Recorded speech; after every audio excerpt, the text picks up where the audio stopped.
gustaría hacer una introducción muy breve que voy a ir leyendo.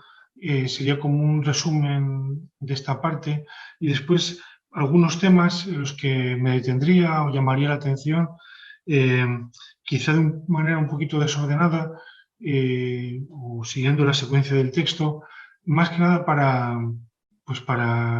señalarlos y apuntarlos y quizá que puedan ser parte de nuestra conversación posterior o de vuestro coloquio en los pequeños grupos.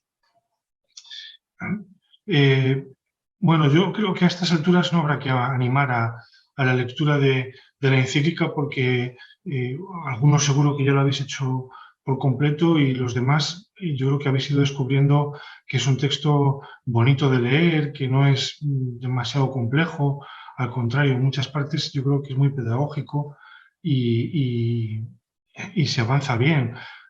Quiero decir que a veces algunas personas tienen miedo cuando se habla de encíclicas, ¿no? Porque parece que piensan en textos muy complicados y sin embargo yo creo que la experiencia con Laudato Si es que sorprende por su facilidad para introducir al lector y para irlo acompañando.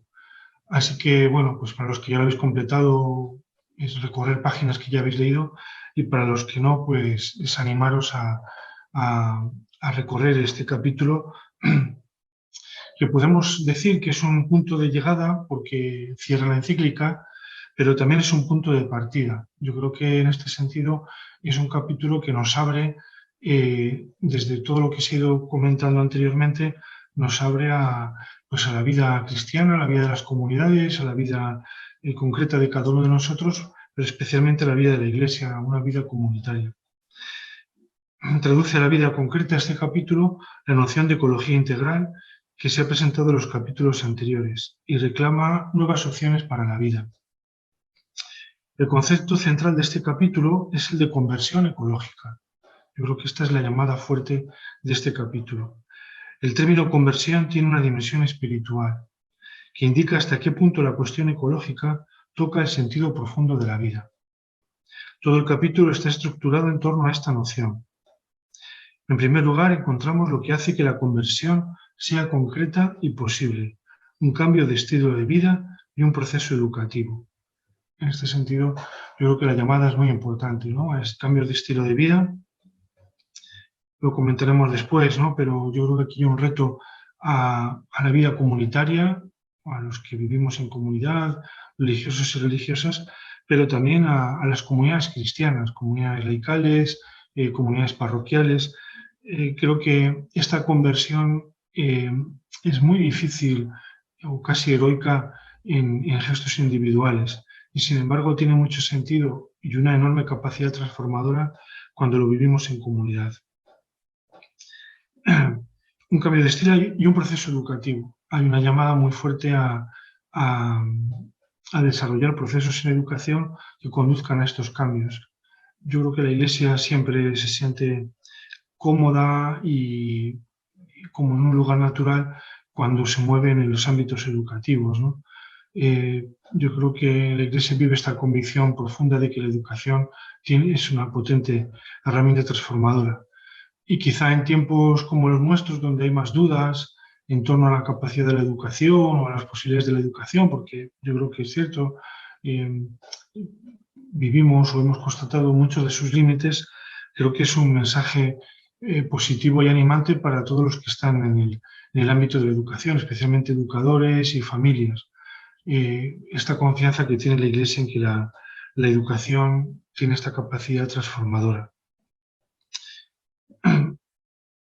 A esta invitación al cambio de estilo de vida y a desarrollar procesos educativos se presentan a continuación las consecuencias de dicha conversión, tanto a nivel personal como colectivo. Consecuencias que giran en torno a la alegría y la paz, al amor civil y político. Y finalmente, serían los últimos números de este capítulo, la conversión se expresa a través de los signos sacramentales y se convierte en lugar de celebración. La conversión ecológica, por lo tanto, integra y articula las diferentes dimensiones de la vida, lo espiritual, lo material, la política y la liturgia. La integralidad que asocia lo humano con la naturaleza toca todos los niveles de la vida humana. El Papa lo ha indicado en momentos anteriores de la encíclica. Buscamos una conversión que no sea cosmética, que no sea superficial, que sea radical y profunda. Por eso a mí me parece que lo ecológico se puede vivir como de muchísimas maneras, ¿no? Como una moda, como una carga, como una incomodidad, como etcétera, etcétera, un fardo.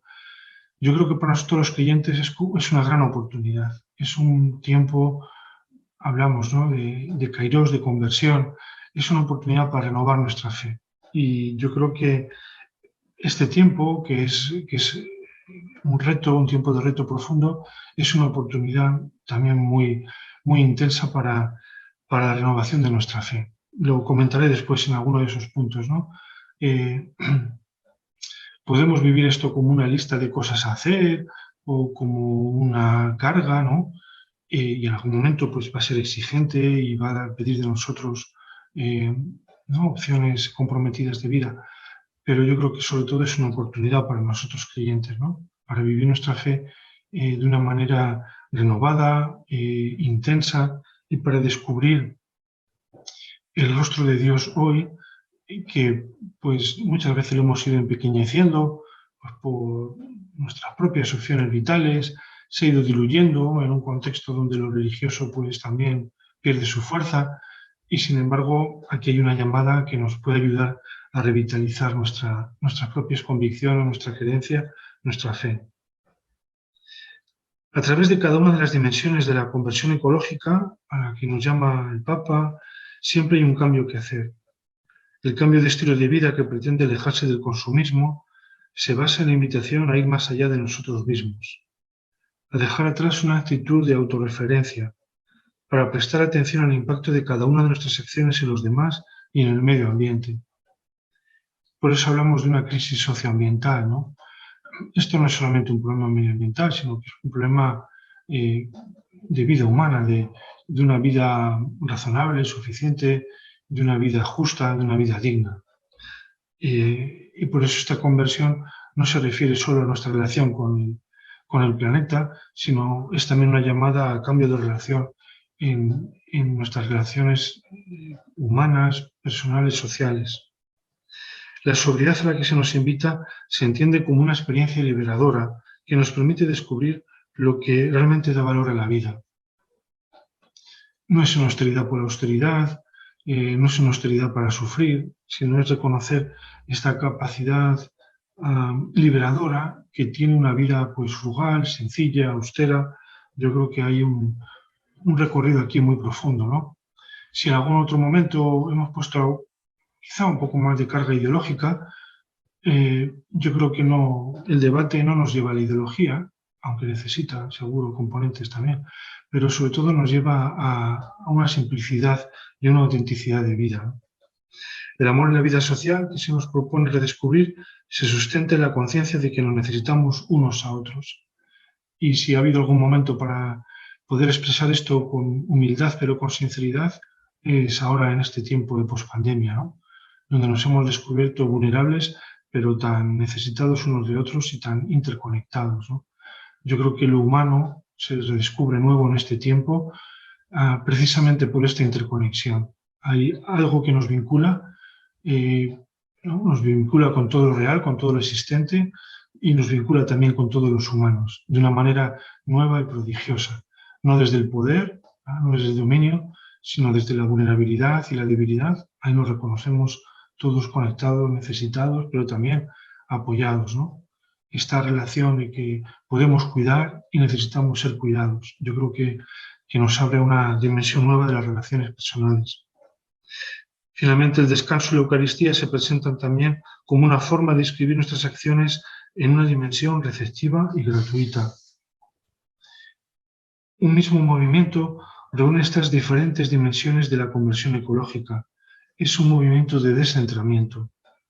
Salir de uno mismo, no de forma sacrificada, sino por el contrario como una forma de descubrir la verdadera fuente de la vida. Por lo tanto, de una forma alegre, confiada, que se construye con los demás, con la naturaleza y con Dios. La conversión ecológica se caracteriza, por tanto, por esta capacidad de descentrarnos y de vincularnos. Esto se expresaría en tres actitudes fundamentales. La gratitud, porque sentimos que lo recibimos todo. La gratuidad, porque sentimos que esto no es materia de precio. Y la conciencia, la gratitud y gratuidad basadas en el conocimiento, la conciencia y la comunión con todos los seres humanos, y la creatividad y el entusiasmo. Esta sería la tercera, ¿no? La creatividad y el entusiasmo. Este es un tiempo que exige y propicia, ¿no?, una enorme creatividad. No es tanto un debate técnico, que en muchos momentos va a tener una dimensión técnica, pero es sobre todo, yo creo, un debate creativo, ¿no? Cómo imaginar o reimaginar nuevas relaciones sociales, nuevos vínculos, ¿no? Nueva manera de vivir juntos. Y esto yo creo que reconocemos que es un reto para nuestro tiempo, ¿no? Nos cuesta imaginar un futuro diferente. Conocemos un presente pues mercantilizado, donde hemos ido poniendo precio a todo, y plantearnos un futuro pues guiado por solidaridad y por relaciones respetuosas, yo creo que nos resulta bastante difícil, y sin embargo hay un reto enorme, ¿no? Y por eso yo creo que adquieren tanto valor experiencias e iniciativas que surgen en este sentido, ¿no?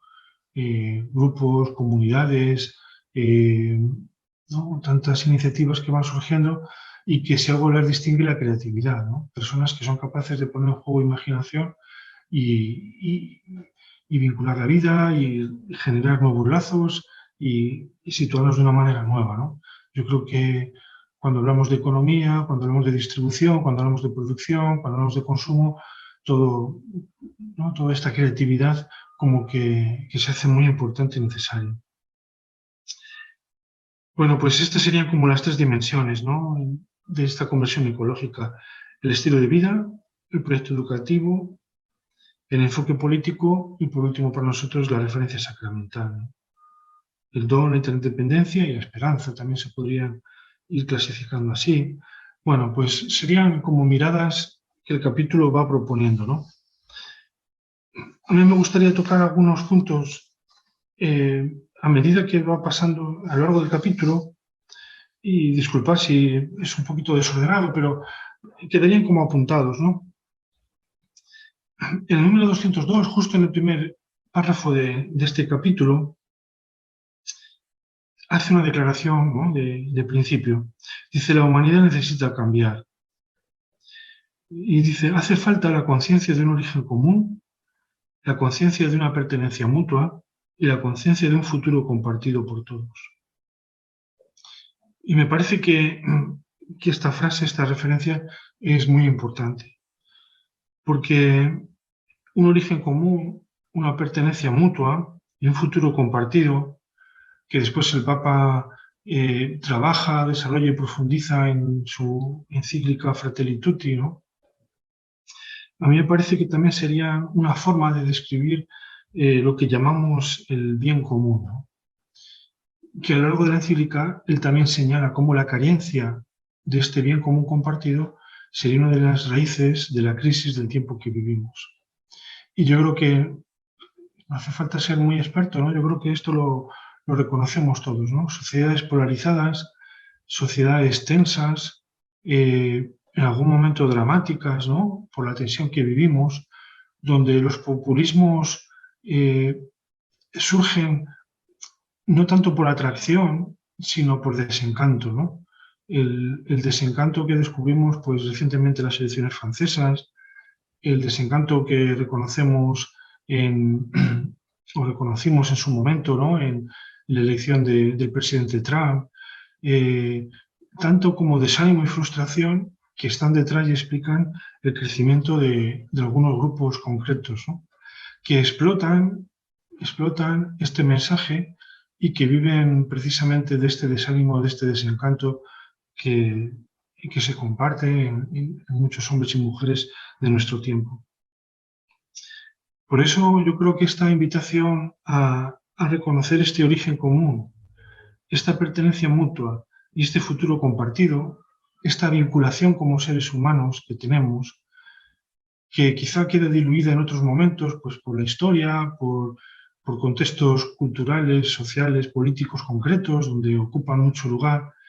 Y sin embargo, yo creo que la crisis medioambiental nos devuelve a esta humanidad compartida. Y yo creo que esta experiencia, ¿no?, de pandemia, de una enfermedad global, eh, que incluso la solución, ¿no?, muestra otra vez que unos pueden encontrar cura, medicamentos, etcétera, y otros pues eh, quedan a la intemperie. Yo creo que se convierte como en una fotografía intensa, una radiografía casi podríamos decir, de esta humanidad compartida. Y que este origen común, pertenencia y destino, yo creo que traducen esta experiencia o esta necesidad de un bien común, de un modo de entender lo humano que nos puede orientar, ¿no? Así que yo creo que este capítulo sexto como que marca una tarea fuerte mirando al futuro.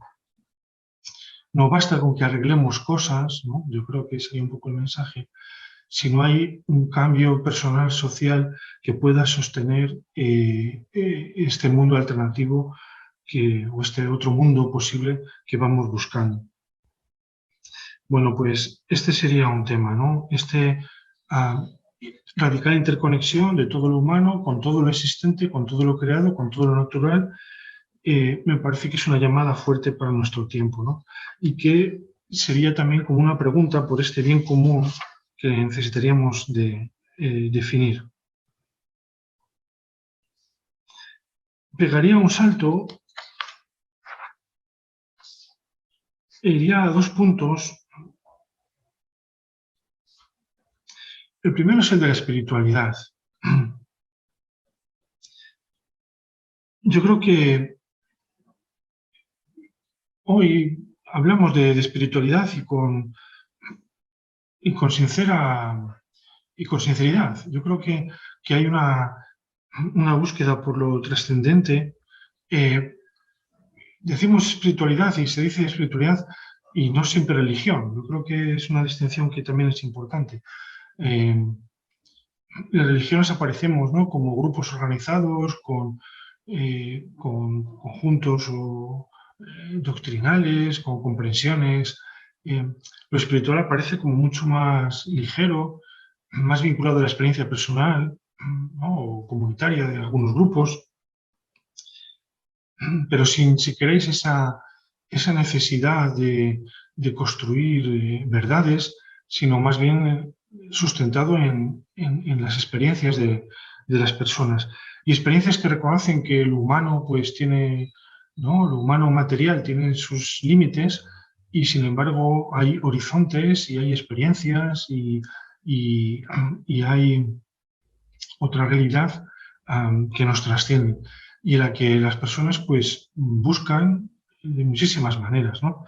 Creo que esto Oriente pues también nos ha abierto ¿no?, en muchos momentos y para muchas personas pues un mundo de experiencias y de posibilidades, ¿no? Creo que el cristianismo aquí pues se mueve a veces con ambigüedad. Por un lado pues reconocemos y apreciamos las búsquedas, pero a veces también tenemos que ser sinceros, pues las descalificamos y sentimos que no son tan serias y que lo nuestro sí es serio, y etcétera, etcétera. Bueno, yo creo que en este panorama de búsquedas, pues quizá yo creo que es una oportunidad para encontrarnos con muchas personas que buscan con sinceridad, que nosotros podemos contribuir con nuestra tradición y que quizá el esfuerzo de nuestra parte es mostrar pues esta tradición viva, ¿no? Y cómo nuestra tradición puede pues, ayudar y sostener. Y bueno, como pequeñas perlas, ¿no?, que a veces uno encuentra en estos textos, en el número 216, de repente aparece como una definición de espiritualidad, ¿no?, que me parece muy interesante recuperarla y por eso la quería compartir esta tarde. Dice, está hablando, ¿no?, de la espiritualidad cristiana, pero abre aquí una puerta, ¿no? Dice, porque no será posible comprometerse en cosas grandes solo con doctrinas, sin una mística que nos anime. Y aquí es donde está, sin unos móviles interiores que impulsan, motivan, alientan y dan sentido a la acción personal y comunitaria. Y es una cita de Evangelium Gaudium. Bueno, pues esto es lo que me parece muy interesante. Reconocer que dinámicas espirituales como estas, ¿no?, así descritas, donde la tradición cristiana pues, puede contribuir, pero otras muchas también, ¿no?, como estos móviles interiores que impulsan, que motivan, que alientan y que dan sentido a la acción personal y comunitaria. Yo creo que aquí la espiritualidad se convierte no en una competición por demostrar cuál es la mejor, la más completa, sino se convierte en estos móviles interiores en donde nos podemos encontrar con muchas personas, ¿no? Donde también reconocemos que una conversión ecológica, que una transformación personal y social necesita, pues ciertamente, ¿no?, recursos técnicos, consensos sociales importantes, ¿no?, que se plasmarán en políticas, en regulaciones, en decisiones, pero necesita también, ¿no?, de esta motivación interior. ¿Cómo la podemos sostener? ¿Cómo la podemos animar? Y yo creo que aquí los cristianos pues estamos llamados a contribuir con esa tradición, pero podemos encontrarnos con otros muchos, ¿no? Y yo creo que en este sentido la espiritualidad puede ser lugar de encuentro y un lugar para construir y ah, para poder aportar, ¿no?, y contribuir con otros.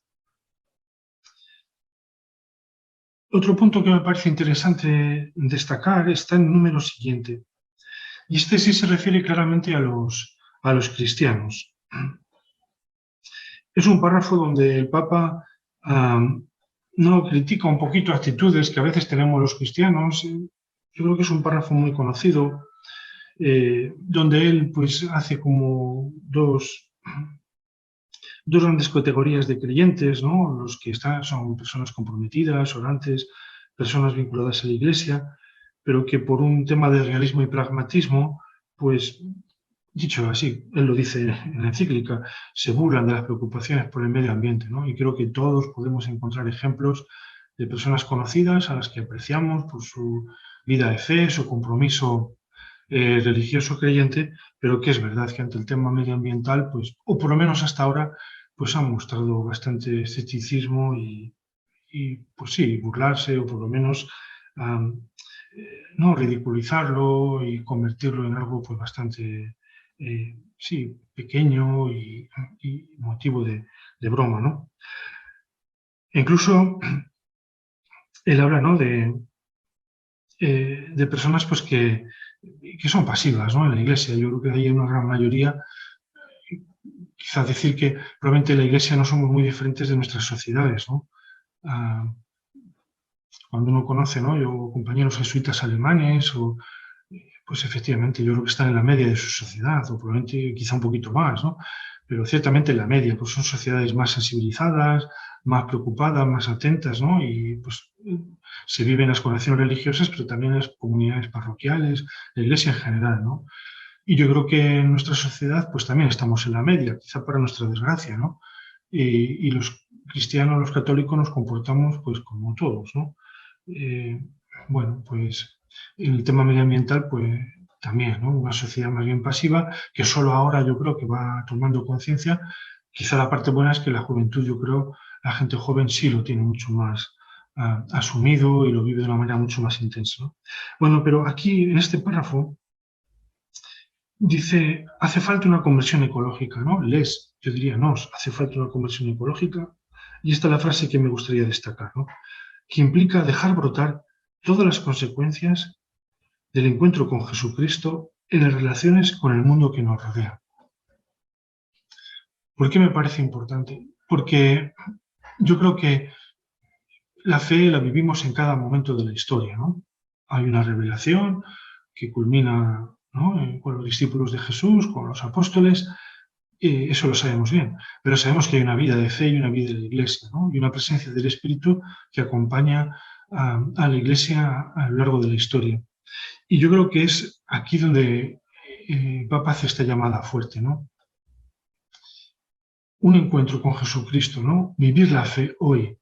Si uno trata de extraer todas las consecuencias, ¿no?, de este encuentro con Jesucristo hoy, ¿verdad?, no puede faltar este reconocimiento de esta crisis social, que esto quizá ya estaba más asumido, pero de esta dimensión medioambiental, de esta crisis medioambiental de nuestro tiempo, ¿no? Y esto me parece que para nosotros creyentes es muy importante, ¿no? Esto no es una tarea más, no es una obligación más, desde luego no es ninguna moda, nada que ver, sino que una vivencia sincera, ¿no?, vivir la fe de una manera sincera en nuestro tiempo, si extraemos todas las consecuencias, y ahí estaría un poco la clave, ¿no? Si la fe nos ayuda pues a vivirnos bien, a estar más tranquilos o más confiados en la vida, etcétera, etcétera, bueno, pues está bien, pero tenemos que reconocer que hemos hecho un recorrido corto en nuestra fe, ¿no? No hemos extraído todas las consecuencias de lo que significa encontrarse con Jesucristo. Si en nuestro encuentro con el Señor hemos descubierto pues también, ¿no?, nuestro compromiso para con los demás, nuestro vivir abiertos a las necesidades de otros y de otras muchas, si sentimos que la fe nos llama, ¿no?, a vivir esta preocupación, pues que descubrimos en el buen samaritano, ¿no?, ante el que sufre, ante el que es excluido, etcétera, etcétera. Dice, bueno, pues como que hemos dado mucho más pasos en nuestra fe, ¿no? Si en nuestra fe, en nuestra experiencia de fe, descubrimos pues también, ¿no?, la secularización de hoy, de que las personas viven alejadas de Dios, de que Dios no es un referente, tantas cosas, pues también forma parte de... Ahora, en este encuentro con Jesucristo hoy, deberíamos también ser capaces de encontrar esta llamada, ¿no?, esta llamada a reconocer que la salvación a la que Dios nos llama incluye también esta casa común, este hogar, esta creación que el Señor ha puesto en nuestras manos, etcétera, etcétera. Podemos buscar una u otra entrada, ¿no?, a esta experiencia y cada uno la vamos teniendo, yo creo que de manera diferente, ¿no? Unas veces es más evidente nuestro sentido de responsabilidad, otras veces es más el sentido de admiración, ¿no?, ante una creación que nos desborda, otras veces es más un sentido de corresponsabilidad con aquellos que sufren y sufren más, precisamente sufren también los impactos medioambientales, etcétera, etcétera, ¿no? Como que la experiencia podemos llegar por distintos caminos, pero eh, sin esta parte de este encuentro con Jesucristo, nuestro recorrido de fe hoy quedaría corto, ¿no?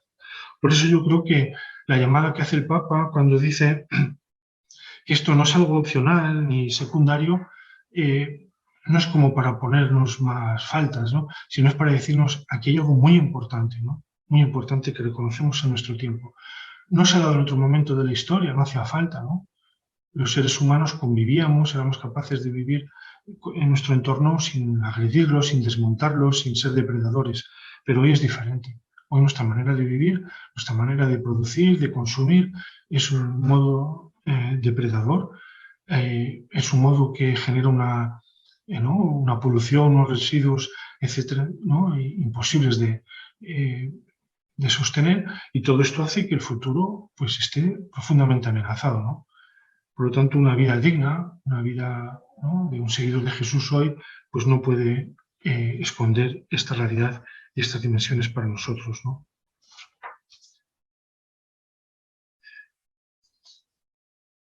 Otro punto que me parece que es interesante, ¿no?, la pequeña o mediana frustración que a veces podemos sentir ante, ¿no?, la importancia de estos problemas, la dimensión que tiene la crisis medioambiental, un tema global, que tiene implicaciones científicas, y etcétera, etcétera, etcétera.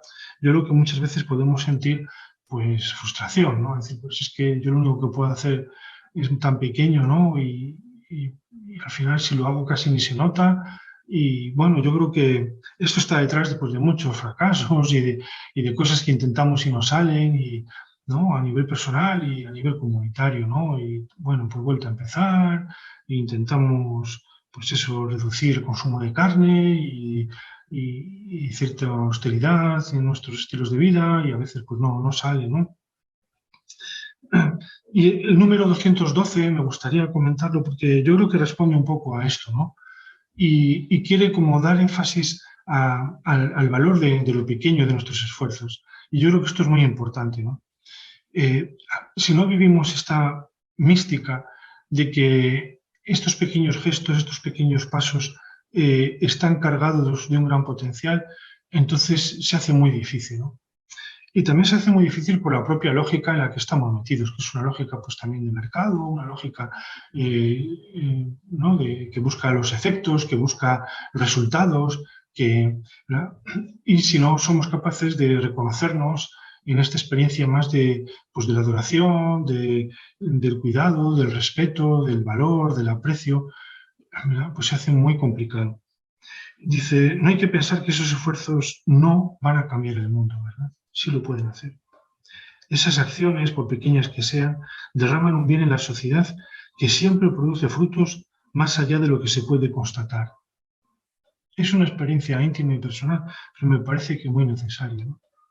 Porque provocan en el seno de esta tierra un bien que siempre tiende a difundirse. Esto es algo de los clásicos, ¿no? El bien tiene esta capacidad de difundirse y de radiarse. Nos cuesta mucho apreciarlo, ¿eh? Somos más bien agoreros del mal. Y sabemos que el mal tiene una enorme capacidad para difundirse, etc. Pero el bien también tiene esa capacidad. A veces invisiblemente, dice la encíclica. Además, el desarrollo de estos comportamientos nos devuelve el sentimiento de la propia dignidad, nos lleva a una mayor profundidad vital, nos permite experimentar que vale la pena pasar por este mundo. Bueno, pues me parece que este es un tema muy importante, ¿no? Cualquier transformación personal, y lo sabemos bien, requiere muchos esfuerzos, ¿no?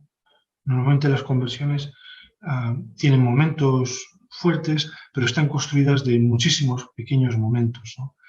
Y mantenernos en una opción de vida, generar, ¿no?, hábitos y mantenernos en estas opciones de vida, pues también sabemos que no es fácil, ¿no? Pasamos por muchísimas situaciones que invitan a tirar la toalla, a abandonar, etcétera, etcétera.